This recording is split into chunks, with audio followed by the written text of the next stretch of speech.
the brand is my baby at this point, right? It's my fourth kid, maybe my fifth. My dog Vinny took the fourth spot, but it defines me at this point. I mean, it's what embodies me. It's what embodies, I think, my leadership team and just the pride they take in being a part of it.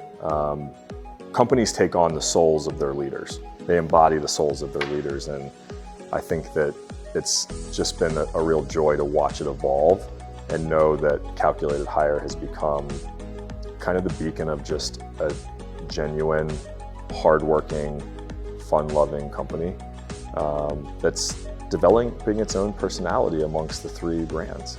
I have three kids, all three very different personalities. I think everyone would agree. The brands here have three different personalities too, all unique and all great in their own right. And I don't know, we're the youngest sibling, so I like to think we get to be a little bit more wild and reckless too.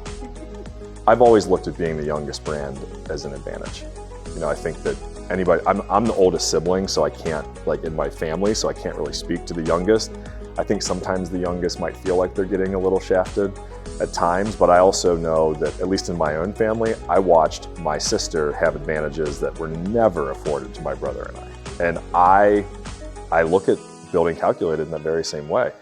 I get to watch what my two older siblings did in a very prideful and exciting way, knowing that I was a part of helping both of them blaze that path.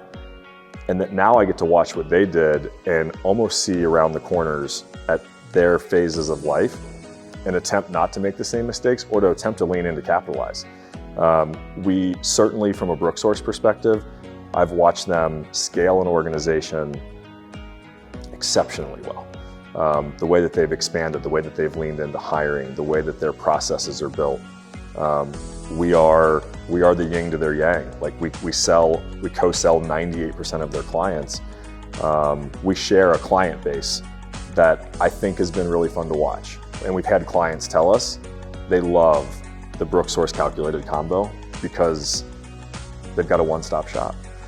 When I look at Meta has always been so opportunistic, right? The way that they've capitalized on things that maybe others wouldn't see, and that's always been Finney's superpower in my mind. He sees around corners. I think that it's what I've always envied in him. I think that he wanted me a part of his organization for my bedside manner, but I've always envied his ability to just see scale in the distance and the opportunism that comes along with that. And so I've really tried not to let being the younger sibling be a disadvantage. Finney and Kaza have always been so genuinely complimentary of what we're doing and have told me it requires some patience. There's no substitute for time. Lean into it, but be gritty and be smart. I think are the two things I take mostly from those two. And I really just am super thankful for the mentorship that comes with them as two older brothers, even though they're peers.